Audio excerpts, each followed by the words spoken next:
ওখানে সামরিক খেলাগুলো যাচ্ছে কিন্তু অনেকটাই ব্যাহত হচ্ছে তারা, কেননা মাঠ অনেকটাই কিন্তু আদায় পরিপূর্ণ হয়ে যাচ্ছে। সংকটের কারণে বল থেকে শর্ট লাইন চলে গেল, আবার গোল লাইনের বাইরে সংকটের কারণে গোলটি আবারও ওই মার্কেটিং বিভাগের অনুকূলে। মার্কেটে আক্রমণ নিজেদের পর্যন্ত স্টপার ব্যাক ডান পাতে ছেড়ে দিয়েছেন, কিন্তু সেখানে কোনো খেলোয়াড় নেই, বলছেন সাইড লাইনের বাইরে। ড্রয়িং লাভ করেছে রাষ্ট্রবিজ্ঞান বিভাগ। খেলা কিন্তু চমৎকার একটা কামব্যাক কিন্তু মন করে এই মার্কেটিং বিভাগ করেছে এই কামাল ভাই, আমি বলতে পারি কিছুটা অনেক চাপে ছিল তারা, কিন্তু আস্তে আস্তে তারাও কিন্তু নিজেকে গুছিয়ে নিয়ে একটা পাল্টা আক্রমণে যাচ্ছে।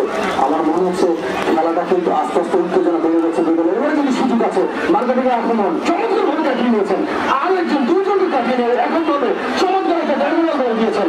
শেষ পর্যন্ত তখন ঝুঁকি নিলেন একজন খেলোয়াড়, নিয়ে ফেললেন হাত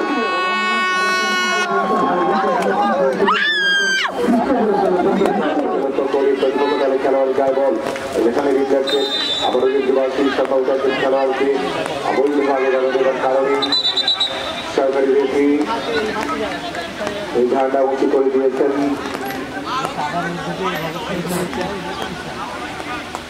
ওখানে ড্রপিং এর মাধ্যমে খেলা শুরু হবে, আমরা লক্ষ্য করছি। ওখানে ড্রপিং এর মাধ্যমে নানা বাজার করেছে খেলোয়াড়, আর ড্রপিং এ ব্যাক পাস করে দিয়েছেন সচিত খেলোয়াড়কে উদ্দেশ্য করে।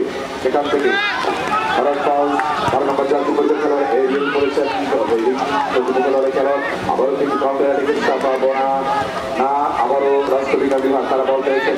সামরিক খেলা কিন্তু করতে পারছেন না, কাউন্টার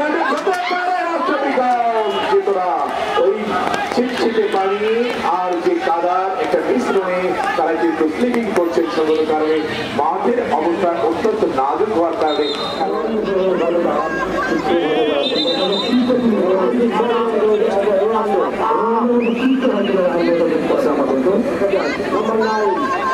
রাষ্ট্রবিজ্ঞানের হয়ে